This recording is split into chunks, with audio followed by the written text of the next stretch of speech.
ಸ್ನೇಹಿತರೆ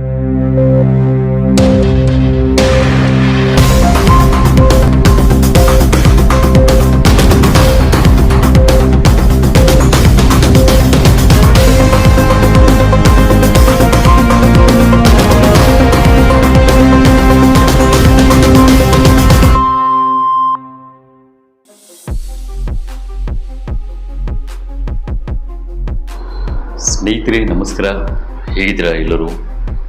ಯಾರಾದರೂ ಮೊದಲನೇ ಬಾರಿ ನಮ್ಮ ಚಾನಲ್ಗೆ ಬಂದಿದ್ದರೆ, ಮೊದಲನೇ ಬಾರಿ ನೋಡ್ತಿದ್ರೆ ಈಗಲೇ ಸಬ್ಸ್ಕ್ರೈಬ್ ಮಾಡ್ಕೊಳ್ಳಿ. ಹಾಗೆ ಪಕ್ಕದಲ್ಲಿ ಕಾಣುವಂತಹ ಬೆಲ್ ಐಕಾನ್ ಒತ್ತಿ ಅಂತ ಹೇಳ್ತಾ, ಸ್ನೇಹಿತರೆ ಈ ವಿಡಿಯೋನಲ್ಲಿ ಒಂದು ಅತಿ ಮುಖ್ಯವಾದ ಸಂದೇಶ ಕೊಡೋಕ್ಕೆ ಇಷ್ಟಪಡ್ತೀನಿ. ಅದಕ್ಕೆ ಮುನ್ನ ಯಾರಾದರೂ ಮಹಿಳೆಯರು ತುಂಬ ಆರ್ಥಿಕವಾಗಿ ಸಮಸ್ಯೆಯಲ್ಲಿದ್ದು, ಆರ್ಥಿಕ ಬಿಕ್ಕಟ್ಟಿದ್ದು ಆಚೆ ಹೋಗಿ ದುಡಿಯೋಕ್ಕೆ ಕಷ್ಟ ಅನ್ನೋವಂಥವ್ರು, ಮತ್ತು ಸ್ವಲ್ಪ ಹಣ ಇಟ್ಕೊಂಡು ಯಾವ ರೀತಿ ಬೆಳಿಬೇಕು ಅನ್ನೋವಂಥವ್ರಿಗೆ ಒಂದು ಒಳ್ಳೆಯ ಸ್ಕೀಮು VKRS ಗ್ರಾಮೀಣಾಭಿವೃದ್ಧಿ ಸಂಸ್ಥೆಯಿಂದ ಒಂದು VKRS ಜೀವನಾಧಾರ ಅಂತ ಸ್ಕೀಮ್ ಮಾಡಿದ್ದಾರೆ. ತುಂಬ ಚೆನ್ನಾಗಿದೆ. ಅದರಲ್ಲಿ ನೀವು ಕೇವಲ ಒಂದು 12,000ದ ಒಂದು ಇನ್ವೆಸ್ಟ್ಮೆಂಟ್ ಮಾಡಿ ವ್ಯಾಪಾರ ಮಾಡೋಕ್ಕೆ ಶುರು ಮಾಡಬೇಕಾಗುತ್ತದೆ. ಆ ಸ್ಕೀಮ್ ಮುಖಾಂತರವಾಗಿ ಮಹಿಳೆಯರು ಮನೆಯಲ್ಲೇ ಇದ್ದು ಸುಮಾರು ಅಂದರೆ ಒಂದು ತಿಂಗಳಿಗೆ ಮನೆಯಲ್ಲೇ ಇದ್ದು 16ರಿಂದ 32,000ವರೆಗೂ ತಿಂಗಳಿಗೆ ದುಡಿಬೋದು. ಈ ರೀತಿ ಇದೆ.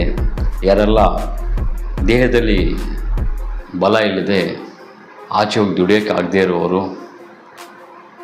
ಹಾಗೆ ಯಾವುದೇ ಆರ್ಥಿಕ ಬಲ ಇಲ್ಲದೆ ನೋವು ಪಟ್ಟು ಮನೆಯಲ್ಲೇ ಇದ್ದು ಯಾವ ರೀತಿ ನಾನು ಸಂಪಾದನೆ ಮಾಡಬೇಕು, ಈ ಕಡೆ ಮಕ್ಕಳಿಗೆ ಪೋಷಣೆ ಮಾಡೋಕ್ಕಾಗ್ತಿಲ್ಲ, ಈ ಕಡೆ ಸಂಪಾದನೆ ಮಾಡೋಕ್ಕಾಗ್ತಿಲ್ಲ ಅನ್ನೋರು ಈಗಲೇ VKRS ಜೀವನಾಧಾರ ಸ್ಕೀಮಲ್ಲಿ ಸೇರಿ ಇದರಲ್ಲಿ ಆರ್ಥಿಕವಾಗಿ ಅಭಿವೃದ್ಧಿ ಹೊಂದಿ ಅಂತ ಹೇಳ್ತಾ ಈ ಸುದ್ದಿಯನ್ನು ಮುಂದುವರಿಸ್ತೀನಿ. ಸ್ನೇಹಿತರೆ, ಈ ಸುದ್ದಿಯಲ್ಲಿ ತುಂಬ ನೋವು ಪಡೆಯುವಂತಹ ಸುದ್ದಿ ಇದು.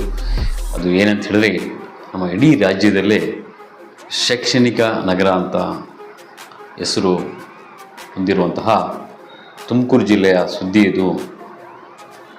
ಶೈಕ್ಷಣಿಕ ನಗರ, ಎಜುಕೇಷನ್ ಸಿಟಿ ಅಂತ ಹೇಳಿ ಹೆಸರನ್ನು ಹೊಂದಿರುವಂತಹ ಈ ಕಲ್ಪತರು ತುಮಕೂರು ಜಿಲ್ಲೆಯಲ್ಲಿ ಒಂದು ಅಘಾತ ಸಂದೇಶವನ್ನು ಮಹಿಳಾ ಮತ್ತು ಮಕ್ಕಳ ಕಲ್ಯಾಣ ಇಲಾಖೆಯಿಂದ ವರದಿ ಬಂದಿದೆ. ಅದು ಏನಂತ ಹೇಳಿದ್ರೆ, ಇಡೀ ಜಿಲ್ಲೆಯಲ್ಲಿ ಸುಮಾರು 326 ಹೆಣ್ಣುಮಕ್ಕಳವರು, ಅದು 18 ವರ್ಷದ ಒಳಗಡೆ ಇರುವ ಹೆಣ್ಣುಮಕ್ಕಳು ಗರ್ಭಿಣಿಯರಾಗಿದ್ದಾರೆ.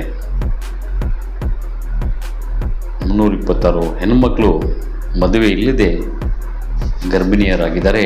ಅದು ಅತ್ಯಾಚಾರಕ್ಕೆ ಒಳಗೊಂಡು, ಲೈಂಗಿಕ ಕಿರುಕುಳದಿಂದ ಒಳಗೊಂಡು, ಇದರ ಅಡಿಯಲ್ಲಿ ಇದಕ್ಕೆ ಕಾರಣಕರ್ತರಾದಂತಹ ಕೆಲವು ಪುರುಷರ ಸುಮಾರು ಅಂದರೆ 125 ಜನರ ಮೇಲೆ ಕೇಸುಗಳು ದಾಖಲೆಗಳಾಗಿದೆ. ಅದರಲ್ಲಿ ನೆರೆಹೊರೆಯವರು ಇದ್ದಾರೆ, ಅಕ್ಕಪಕ್ಕ ಮನೆಯವರು ಇದ್ದಾರೆ, ದೂರದಿಂದ ಬಂದು ಕೆಲಸದ ಹೆಸರಲ್ಲಿ ನಗರಕ್ಕೆ ಬಂದು ಜೀವನ ಮಾಡುವಂಥವ್ರು ಇದ್ದಾರೆ. ಅದರಲ್ಲಿ ಕೆಲವರು ಸ್ವಾಮೀಜಿಗಳ ಹೆಸರುಗಳು ಕೂಡ ಇದ್ದಾರೆ, ಸ್ವಾಮೀಜಿಗಳು ಕೂಡ ಅರೆಸ್ಟ್ ಆಗಿದ್ದಾರೆ. ಈ ರೀತಿ ಮದುವೆ ಇಲ್ಲ, ಇನ್ನು ಅವರ ಜೀವನದಲ್ಲಿ ಕಷ್ಟ ಸುಖ ಅಂತ ಏನು ಗೊತ್ತಿಲ್ಲದೆ ಜೀವನವನ್ನು ವಿದ್ಯಾಭ್ಯಾಸದಲ್ಲಿ ಹೊಂದಿರುವಂತಹ ಹೆಣ್ಣು ಮಕ್ಕಳ, ಕೇವಲ 18 ವರ್ಷದ ಒಳಗಡೆ ಇರುವಂತಹ ಹೆಣ್ಣುಮಕ್ಕಳು 326 ಹೆಣ್ಣುಮಕ್ಕಳು ಇವತ್ತು ಗರ್ಭಿಣಿಯರಾಗಿದ್ದಾರೆ ಅಂಥೇಳಿ ಮಹಿಳಾ ಮತ್ತು ಮಕ್ಕಳ ಕಲ್ಯಾಣ ಇಲಾಖೆಯಿಂದ ವರದಿ ಜಾರಿಗೆ ಬಂದಿದೆ. ಸ್ನೇಹಿತರೆ, ಇದನ್ನು ನೋಡಿದರೆ ತುಂಬ ಒಂದು ಅಚ್ಚರಿ ಮೂಡಿಸುವಂತಹ, ಆಶ್ಚರ್ಯಕರವಾದಂತಹ, ಎಲ್ಲರೂ ಒಂದು ತುಂಬ ಯೋಚನೆ ಮಾಡುವಂತಹ ಒಂದು ವರದಿ ಇದು ಅಂತ ಹೇಳ್ಬೋದು. ಯಾಕಂತ ಹೇಳಿದ್ರೆ, ಇವತ್ತು ಹೆಣ್ಮಕ್ಳಿಗೆ ಒಂದು ಮನೆಯಲ್ಲಿ ಹೆಣ್ಮಕ್ಳು ಹೊಂದಿರುವಂತಹ ಪೋಷಕರು ಹೆಜ್ಜೆಗೂ ತುಂಬ ಗಮನ ಹಾಕಿ ಹೆಣ್ಮಕ್ಳಿಗೆ ಆಚೆ ಕಳಿಸ್ಬೇಕಾಗುತ್ತದೆ. ಹಾಗೆ ಹೆಣ್ಣುಮಕ್ಕಳು ಅಕ್ಕಪಕ್ಕದಲ್ಲಿ ನೆರೆಹೊರೆದವರಿಗೆ ಮಾತಾಡಬೇಕಾದ್ರೆ ತುಂಬ ಗಮನ ಹಾಕಬೇಕಾಗುತ್ತೆ ಪೋಷಕರು. ಸುಮ್ಮನೆ ಏನೋ ಅಕ್ಕಪಕ್ಕದಲ್ಲಿ ಪರಿಚಯ ಇದ್ದಾರೆ ಅಂತ ಅವ್ರ ಜೊತೆ ಮಾತಾಡೋಕ್ಕೆ, ಮತ್ತು ವಿದ್ಯಾಭ್ಯಾಸದ ಹೆಸರಲ್ಲಿ ಕೆಲವರು ಏನೋ ಒಂದು ಒಂದು ಟ್ಯೂಷನ್ ಹೆಸರಲ್ಲಿ ಏನೋ ಒಂದು ಸಾರ್ ಕರೀತಿದ್ದಾರೆ ಎಂದು ಡೌಟ್ಸ್ ಕೇಳೋಕ್ಕೆ ಅಂಥೇಳಿ ಮನೆಗಳು ಕಳಿಸೋದು, ರೂಮ್ಗಳು ಕಳಿಸೋದು. ಮತ್ತು ಹೆಣ್ಮಕ್ಳು ನೋಡಿ ಅರ್ಥ ಮಾಡ್ಕೊಳ್ಳಿ, 13 ವರ್ಷ ದಾಟಿರೋ ಹೆಣ್ಮಕ್ಳಿಗೆ ಸುಮ್ಮನೆ ಆಚೆ ಕಳಿಸೋದು, ಅಕ್ಕಪಕ್ಕದವ್ರಿಗೆ ಪರಿಚಯ ಮಾಡಿಸೋದು ತುಂಬ ಒಳ್ಳೆಯದಲ್ಲ. ಈ ಘಟನೆಯಿಂದ ಈಗಲೂ ಕೂಡ ಹೆಣ್ಮಕ್ಳು ಹೊಂದಿರುವಂತಹ ಪೋಷಕರು ಎಚ್ಚರ ವಹಿಸಿಲ್ಲ ಅಂದರೆ ತಮಗೆ ಯಾರೂ ಬದಲಾವಣೆ ಮಾಡೋಕ್ಕಾಗಲ್ಲ. ಅಂದರೆ ಅರ್ಥ ಮಾಡ್ಕೊಳ್ಳಿ. ಈಗ ಈ 326 ಹೆಣ್ಮಕ್ಳು ಗರ್ಭಿಣಿಯರಾಗಿದ್ದಾರೆ ಅಂತ ಸ್ಪಷ್ಟನೆ ಕೊಟ್ಟಿದ್ದಾರೆ. ಅಂದರೆ ಅದು ಏನು, ಇದು ಬೆಳಕಿಗೆ ಬಂದಿರೋದು ಅಂತಹ ಇದು ನಂಬರ್, ಅದು ಒಂದು ಸ್ಪಷ್ಟನೆ ತುಂಬ ನೀಟಾಗಿ ಫಿಲ್ಟ್ರ್ ಮಾಡಿದರೆ 326 ಇರೋದು 3,000 ಆಗ್ಬೋದು, ಹೇಳೋಕ್ಕಾಗಲ್ಲ. ಅರ್ಥ ಮಾಡ್ಕೊಳ್ಳಿ. ಇದು ಎಲ್ಲ ಈ 326 ಬೆಳಕಿಗೆ ಬಂದಿರುವಂತಹ ಘಟನೆಗಳು, ಅರ್ಥ ಮಾಡ್ಕೊಳ್ಳಿ. ಒಳಗಡೆನೇ ಮುಚ್ಚಾಕಿರೋದು, ಒಳಗಡೆನೇ ಯಾರಿಗೂ ಗೊತ್ತಿಲ್ಲದಿರೋಂತಹ ಗರ್ಭಿಣಿಯಾಗಿರೋದು, ಆ ಸಂಖ್ಯೆ ಎಷ್ಟು ಹೇಳೋಕ್ಕಾಗಲ್ಲ. ಅದರ ಸ್ಪಷ್ಟವಾದ ಬೆಳಕಿಗೆ ಬಂದಿರುವಂತಹ ನಂಬರಿಂಗ್ ಅಂದರೆ ಸಂಖ್ಯೆಗಳಂದರೆ 326 ಹುಡುಗಿಯರು ಇವತ್ತು ತುಮಕೂರು ಜಿಲ್ಲೆಯಲ್ಲಿ ಗರ್ಭಿಣಿಯರಾಗಿದ್ದಾರೆ. ಅದರ ಅಡಿಯಲ್ಲಿ 125 ಜನ ಪೋಕ್ಸೋ ಅಡಿಯಲ್ಲಿ ಅವರಿಗೆ ಕೇಸಾಗಿ ಜೈಲಿಗೆ ಸೇರಿದ್ದಾರೆ. ಅರ್ಥ ಮಾಡ್ಕೊಳ್ಳಿ ಸ್ನೇಹಿತರೆ. ತಮಗೆ ಯಾರಾದರೂ ಹೆಣ್ಣುಮಕ್ಕಳು ಇದ್ದಾರೆ ನಿಮ್ಮ ಮನೆಗಳಂದರೆ ತುಂಬ ಎಚ್ಚರದಿಂದ ಅವ್ರಿಗೆ ಪಾಲನೆ ಮಾಡಿಸ್ಬೇಕು. ಅವ್ರಿಗೆ ವಿದ್ಯಾಭ್ಯಾಸಕ್ಕಾಗಿ ನೀವು ಆಚೆ ಕಳಿಸಿದಾಗ ಶಾಲಾ ಕಾಲೇಜುಗಳಲ್ಲಿ CC ಕ್ಯಾಮ್ರಾಗಳಿದೆಯಾ, ಅಳವಡಿಸಿದಾರೆ ಅಂತ ಗಮನಿಸಬೇಕು. ಮತ್ತು ಅವರು ಶಾಲಾ ಶಿಕ್ಷಕರ ಜೊತೆ ಹೇಗಿದ್ದಾರೆ ಅಂತ ಗಮನಿಸಬೇಕು. ಯಾಕಂದರೆ ಯಾವ ಶಿಕ್ಷಕರು ಹೇಳೋಕ್ಕಾಗಲ್ಲ. ಸುಮಾರು ಒಳ್ಳೆಯ ಶಿಕ್ಷಕರು ಸುಮಾರು 60% ಸಿಗ್ಬೋದು, 40% ತುಂಬ ಭಯಂಕರ ಶಿಕ್ಷಕರಿಂದನೇ ಅತ್ಯಾಚಾರಿಗಳಾಗ್ತಾಯಿದ್ದಾರೆ, ಗರ್ಭಿಣಿಗಳಾಗ್ತಾಯಿದ್ದಾರೆ. ಹಾಗಾಗಿ ನಿಮ್ಮ ಮಕ್ಕಳು ಓದಿಸುವಂತಹ ಶಿಕ್ಷಕರಾಗ್ಬೋದು, ಅವರ ಕೂಡ ಸ್ವಲ್ಪ ಗಮನ ಹಾಕಬೇಕು. ನಿಮ್ಮ ಮಕ್ಕಳ ಅವರ ದೇಹದಲ್ಲಿ ಆಗುವಂತಹ ಬದಲಾವಣೆಗಳ ಕಡೆ ತಾಯಿಯನ್ನವರು ಗಮನ ಹಾಕಬೇಕು. ತಾಯಿಯನ್ನವರು ಹೆಣ್ಮಕ್ಳ ಮೇಲೆ ಗಮನ ಹಾಕಿದೆ, ಬುದ್ಧಿ ಬಂದಿದೆ ಅಂತ ಫ್ರೀಡಮ್ ಬಿಟ್ಟು ಇವತ್ತು ಗರ್ಭಿಣಿಯಾಗಿದೆ ಅಂತ ಹೇಳಿದ ತಕ್ಷಣ ಗೊತ್ತಾದರೆ ಅದಕ್ಕೆ ಏನೂ ಮಾಡೋಕ್ಕಾಗಲ್ಲ. ಮಡಕೆ ಒಡೆದೋದ ಮೇಲೆ ಜೋಡಣೆ ಆಗಲ್ಲ ಅನ್ನೋ ರೀತಿಯಲ್ಲಿ ಒನ್ಸ್ ನಿಮ್ಮ ಮಗಳು ಸರಿ ದಾರಿ ತಪ್ಪಿದ್ದಾಳೆ, ಗರ್ಭಿಣಿ ಆಗಿದ್ದಾಳೆ ಅಂದರೆ ಮತ್ತೆ ಅದನ್ನು ಸರಿಪಡಿಸೋಕ್ಕಾಗಲ್ಲ. ಅರ್ಥ ಮಾಡ್ಕೊಳ್ಳಿ. ಆ ಹೆಣ್ಮಕ್ಳು ಇವಾಗ 326 ಜನ ಹೆಣ್ಮಕ್ಳು ಗರ್ಭಿಣಿಯರಾಗಿದ್ದಾರೆ. ಇವ್ರ ಮುಂದಿನ ಜೀವನ ಹೇಗೆ, ಮುಂದೆ ಹೇಗೆ, ಇವ್ರಿಗೆ ಯಾರಿಗೆ ನೀವು ಕಟ್ಟಿ ಮದುವೆ ಮಾಡ್ತೀರಾ, ಯಾರಿಗೆ ನಿಮ್ಮ ಹೆಣ್ಮಕ್ಳು ಒಂದು ಶುದ್ಧವಾಗಿದ್ದಾರೆ ಅಂತ ಮದುವೆ ಮಾಡಿ ಆ ಗಂಡು ಮಕ್ಕಳ ಭವಿಷ್ಯ ಹಾಳು ಮಾಡ್ತೀರಾ? ಯೋಚನೆ ಮಾಡಬೇಕಲ್ವಾ. ಯಾಕೆಂದರೆ ಇವತ್ತಿನ ದಿನಗಳಲ್ಲಿ ಅರ್ಥ ಮಾಡ್ಕೊಳ್ಳಿ ಸ್ನೇಹಿತರೆ, ನಾನು ತುಂಬ ಗಂಭೀರವಾಗಿ ಈ ವಿಷಯವನ್ನು ಗಂಭೀರವಾಗಿ ತೊಗೊಂಡಿದ್ದೀನಿ. ಇವತ್ತಿನ ದಿನಗಳಲ್ಲಿ ಎಷ್ಟೋ ಜನ ಹೆಣ್ಮಕ್ಳು ಅಪ್ಪ ಅಮ್ಮ ತುಂಬ ಕಷ್ಟಪಟ್ಟು ಸುಮಾರು 10-15-20 ಲಕ್ಷವರೆಗೂ ಖರ್ಚು ಮಾಡಿ ಇಡೀ ಕುಟುಂಬ ನೆಂಟರುಗಳಿಗೆ ಸಹವಾಸಿ ಅಕ್ಕಪಕ್ಕದವ್ರ ಮನೆಯವರಿಗೆ ಆಗ್ಬೋದು, ಸಂಬಂಧಿಕರಿಗೆ ಆಗ್ಬೋದು, ಅವರ ಸಮ್ಮುಖದಲ್ಲಿ ಮದುವೆ ಮಾಡ್ತೀರಾ.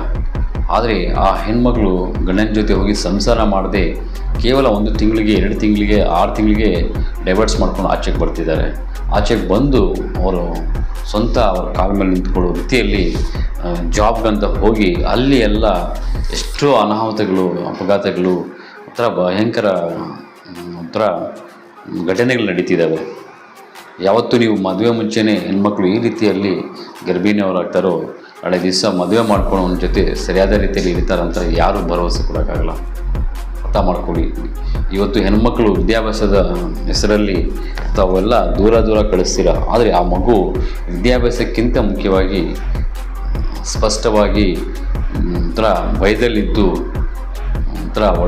ಯಾವುದೇ ರೀತಿಯ ಘಟನೆಗೆ ಒಳಗಾಗದೆ, ಯಾವುದೇ ರೀತಿಯ ಕೆಟ್ಟ ಚಟಕ್ಕೆ ಒಳಗಾಗದೆ, ಯಾವುದೇ ರೀತಿಯ ಹುಡುಗರ ಜೊತೆಯಲ್ಲಿ ಭಾಗಿಯಾಗಿ ಆಚೆ ಓಡಾಡೋದು, ಈ ರೀತಿಯ ಗರ್ಭಿಣಿಯರಾಗೋದೇ ಇದ್ದಾರಾ ಅಂತ ಹೇಳಿ ತಾವು ಅದರ ಕಡೆ ಗಮನಿಸಿ. ಮೊದಲು ವಿದ್ಯಾಭ್ಯಾಸದ ಕಡೆ ಎಲ್ಲ ನಾನು ತುಂಬ ಚೆನ್ನಾಗಿ ಓದ್ತಾ ಇದ್ದೀನಿ, ರ್ಯಾಂಕ್ಸ್ ಬರ್ತಾಯಿದ್ದೀನಿ, ಡಿಸ್ಟಿಂಕ್ಷನ್ ಬರ್ತಾಯಿದ್ದೀನಲ್ಲ, ಮೊದಲು ಆ ವಿದ್ಯಾಭ್ಯಾಸಕ್ಕಿಂತ ಮುಖ್ಯವಾಗಿ ತಮ್ಮ ನಿತ್ಯ ಜೀವನ ಶೈಲಿ ಯಾವ ರೀತಿ ಇದೆ ಅಂತ ಅದನ್ನ ಕಡೆ ಗಮನ ಹಾಕಿ.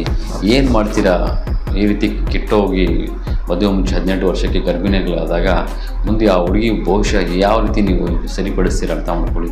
ಯಾರಿಗೊಬ್ಬನಿಗೆ ಕಟ್ತೀರಾ, ಅವನ ಜೊತೆಯಲ್ಲಿ ಅವನು ಸರಿಯಾದ ರೀತಿಯಲ್ಲಿ ಸಂತೋಷವಾಗಿ ನೋಡ್ಕೊಳ್ಳಿಲ್ಲ, ಇಲ್ಲ ಅವನೇನೋ ಬೇರೆ ರೀತಿಯಲ್ಲಿ ಅವನು ಗಮನ ಹಾಕ್ಕೊಂಡು ಏನೋ ಒಂದು ಬಿಸ್ನೆಸ್ ಮೇಲೆ ಆಗ್ಬೋದು, ಆಫೀಸ್ ವರ್ಕ್ ಮೇಲೆ ಆಗ್ಬೋದು ಗಮನ ಹಾಕ್ಕೊಂಡು ಸ್ವಲ್ಪ ಲೇಟಾಗಿ ಬರೋದು ಏನೋ ಮಾಡ್ತಾಯಿದ್ದಾನೆ ಅಂಥೇಳಿ ಈ ಹುಡುಗಿಗೆ ಇಷ್ಟ ಆಗದೆ ಮತ್ತೆ ಹಿಂದಿನ ಸಹವಾಸಿಗಳ ಜೊತೆ ಹೋಗಲ್ಲ ಅಂತ ಯಾವ ನಂಬಿಕೆ ಇಟ್ಕೊಳ್ತೀರಾ, ಯಾವ ನಂಬಿಕೆಯಿಂದ ನೀವು ಮದುವೆ ಮಾಡ್ತೀರಾ? ತುಂಬ ಯೋಚನೆ ಮಾಡಿ. ಇವತ್ತು 326 ಹುಡುಗಿಯರು ಕೇವಲ ಒಂದು ಜಿಲ್ಲೆಯಲ್ಲಿ ಗರ್ಭಿಣಿಯರಾಗಿದ್ದಾರೆ. ಅದು ಸ್ಪಷ್ಟ ಒಂದು ಸರಿಯಾದ ರೀತಿಯಲ್ಲಿ ಇಲ್ಲ, ಒಂದು ಬೆಳಕಿಗೆ ಬಂದಿರುವಂತಹ ನಂಬರ್ ಇದು, ಸಂಖ್ಯೆ ಇದು. ಕೆಲವು ಆಚೆನೇ ಬರ್ದಂಗೆ ಒಳಗಡೆನೇ ಮುಚ್ಚಾಕಿರುವಂತಹ ಅವೆಲ್ಲ ಸರಿಯಾಗಿ ಒಂದು ತನಿಖೆ ಮಾಡಿದರೆ ಸಾವಿರಗಳು ಸಿಗ್ತಾರೆ ಒಂದು ಜಿಲ್ಲೆಯಲ್ಲಿ. ಈ ರೀತಿ ನಡೀತಿದೆ. ದಯಮಾಡಿ ನಾನು ಹೆಣ್ಮಕ್ಳು ಹೊಂದಿರುವಂತಹ ಪೋಷಕರಿಗೆ ಒಂದು ಹೇಳೋ ಸಂದೇಶ ಏನಂದರೆ, ತಮ್ಮ ಮಕ್ಕಳು ವಿದ್ಯಾಭ್ಯಾಸಕ್ಕಾಗಿ ಕಳಿಸ್ತೀರ ಆಚೆ, ಅವರು ಹಾಕೋ ಬಟ್ಟೆ ಯಾವ ರೀತಿ ಹಾಕ್ಕೊಳ್ತಿದ್ದಾರೆ, ಯಾರ ಜೊತೆ ಓಡಾಡ್ತಾರೆ, ಶಾಲಾ ಕಾಲೇಜು ಸಮಯ ಆದಮೇಲೆ ಹೇಗೆ ಅವರ ನಡವಳಿಕೆ ಹೇಗಿದೆ. ಇವತ್ತು ಹೆಣ್ಮಕ್ಳಿಗೆ ಮಾತಾಡಬೇಕಾದ್ರೆ ಭಯ ಆಗ್ತಿದೆ, ಅರ್ಥ ಮಾಡ್ಕೊಳ್ಳಿ. ಬೇಜಾರು ಮಾಡ್ಕೊಬೇಡಿ. ನಾನು ಸ್ಪಷ್ಟವಾಗಿ ನಾನು ಓಪನ್ ಆಗಿ ಮಾತಾಡ್ತಾಯಿದ್ದೀನಿ, ಅರ್ಥ ಮಾಡ್ಕೊಳ್ಳಿ. ಇವತ್ತು ಕೆಲವು ಹೆಣ್ಮಕ್ಳು ಹಾಕ್ತಾರೋ ಬಟ್ಟೆಗಳು ನೋಡಿದ್ರೆ ಅವರ ಖಾಸಗಿಯ ಒಂಥರ ಭಾಗಗಳು ಕಾಣಿಸ್ಕೊಳ್ಳೋ ರೀತಿಯಲ್ಲಿ, ಅಂದರೆ ಒಂದು ಕೆಲವು ಹೆಣ್ಮಕ್ಳು ಹಾಕುವ ಬಟ್ಟೆ ಎದೆಯ ಭಾಗ, ಎದೆಯ ಅವರ ಆಕಾರಗಳು ಯಾವ ರೀತಿ ಇರುತ್ತೆ ಅಂಥೇಳಿ ಕಾಣಿಸ್ಕೊಳ್ಳೋ ರೀತಿಯಲ್ಲಿ ಹಾಕ್ಕೊಂಡು ತಿರುಗಾಡ್ತಾ ಇರ್ತಾರೆ. ಅವರ ದೇಹದ ಭಾಗಗಳು ಯಾವ ರೀತಿ ಆಕಾರಗಳಿದ್ದಾವೆ ಅಂಥೇಳಿ ಕಾಣಿಸ್ಕೊಳ್ಳೋ ರೀತಿಯಲ್ಲಿ ಬಟ್ಟೆಗಳು ಹಾಕ್ಕೊಂಡು ಓಡಾಡ್ತಾ ಇದ್ದಾರೆ. ಈ ರೀತಿ ಘಟನೆಗಳು ಯಾಕೆ ನಡೆಯಲ್ಲ, ಯಾಕೆ ಗರ್ಭಿಣಿಗಳಾಗಲ್ಲ ಅಂಥೇಳಿ ಇವತ್ತು ಪ್ರತಿಯೊಬ್ಬರು ಯೋಚನೆ ಮಾಡಬೇಕು, ಅರ್ಥ ಮಾಡ್ಕೊಳ್ಳಿ. ಹೆಣ್ಮಕ್ಳು ಕೆಲವರು ಹಾಕಿರ್ತಾರೆ, ತಮ್ಮ ಒಂಥರ ಖಾಸಗಿ ಅಂಗಾಂಗಗಳು ಯಾವ ರೀತಿ ಆಕಾರಗಳನ್ನು ಹೊಂದಿರ್ತವೆ ಅಂಥೇಳಿ ಹಾಕಿರೋ ಬಟ್ಟೆಗಳಿಂದನೇ ಕಾಣಿಸ್ಕೊಳ್ಳೋ ರೀತಿಯಲ್ಲಿ ಈ ರೀತಿ ಓಡಾಡ್ತಾ ಇರ್ತಾರೆ. ಹಣೆ ಮೇಲೆ ಒಳ್ಳೆಯ ಒಂದು ಕುಂಕುಮ ಇರಲ್ಲ, ಎದೆ ಮೇಲೆ ಹಾಕಿರುವಂತಹ ವೇಲು ಹೊರಟೋಯ್ತು, ಕಾಣಿಸ್ಕೊಳ್ಳಲ್ಲ. ಯಾವ ರೀತಿ ಹುಡುಗರು ಓಡಾಡ್ತಾರೋ, ಒಂದು ಪ್ಯಾಂಟು, ಆಫ್ ಶರ್ಟ್ಸು, ಸ್ಲೀವ್ಲೆಸ್ ಅಂಥೇಳಿ ಈ ರೀತಿ ಹೆಣ್ಮಕ್ಳು ಹುಡುಗರಿಗಿಂತ ಹೀನವಾಗಿ ಬಟ್ಟೆಗಳು ಹಾಕ್ಕೊಳ್ಳೋದು ರೀತಿಯಲ್ಲಿ ಇವತ್ತು ಹೆಣ್ಮಕ್ಳ ಹಾಕೋ ಬಟ್ಟೆ ಶೈಲಿ ಬಂದಿದೆ. ಈ ರೀತಿ ಇರೋದ್ರಿಂದ ಇವತ್ತು ಹುಡುಗರು ಕೂಡ ಆಚೆಗೆ ಹೋಗೋಕ್ಕೆ ಭಯ, ಹುಡುಗರಿಗೂ ಆಚೆಗೆ ಕಳಿಸೋಕ್ಕೆ ಭಯ. ಆ ರೀತಿಯಲ್ಲಿ ನಡೀತಿದೆ ಸಮಾಜ. ಈ ರೀತಿ ಸಮಾಜ ತಮ್ಮ ಮಕ್ಕಳಿಗೆ ಈ ರೀತಿ ಹಾಕ್ಕೊಳ್ಳೋ ಬಟ್ಟೆ ಯಾವ ರೀತಿ, ಮುಂದಿನ ಆಲೋಚನೆ ಏನು ಇಟ್ಕೊಂಡು ಈ ರೀತಿ ಬಟ್ಟೆಗಳು ಹಾಕ್ತಾ ಇದ್ದೀರಾ ಅಂತ ಅರ್ಥ ಆಗ್ತಿಲ್ಲ. ಆಚೆ ಹೋದರೆ ಈ ರೀತಿ ಕೆಟ್ಟೋದ್ರೆ ಗರ್ಭಿಣಿಗಳಾದಾಗ ಮುಂದಿನ ಹುಡುಗಿ ಭವಿಷ್ಯ ಏನು ಮಾಡಬೇಕಂತ ನೀವು ಯೋಚನೆ ಮಾಡ್ತಿದ್ದೀರಾ? ಯಾವ ಹುಡುಗನಿಗೆ ಕಟ್ತೀರಾ? ಆ ಹುಡುಗನ ಹತ್ರ ಸಂಸಾರ ಮಾಡ್ತಾರಂತ ಯಾವ ನಂಬಿಕೆ ಇದೆ? ಮದುವೆ ಮುಂಚೆನೇ ಈ ರೀತಿ ಘಟನೆಗಳು ನಡೆದರೆ, ಮದುವೆ ಮುಂಚೆನೇ ಈ ರೀತಿ ಕೆಟ್ಟೋದ್ರೆ, ಮದುವೆ ಆದಮೇಲೆ ಆ ಹುಡುಗನ ಜೊತೆ ಜೀವನ ಪೂರ್ತಿ ಇರ್ತಾರ ಅಂತ ನಂಬಿಕೆ ಇರಲ್ಲ. ನಂಬಿಕೆ ಇಲ್ಲದಿರುವಂತಹ ಜೀವನಕ್ಕೆ ನೀವು ಲಕ್ಷಗಳು ಹಾಕಿ ಮದುವೆಗೆ ಅಂತ ಹೆಸರಲ್ಲಿ, ಮದುವೆ ಹೆಸರಲ್ಲಿ ಸಾಲ ಮಾಡಿ ಮದುವೆಗಳು ಮಾಡ್ತೀರಾ.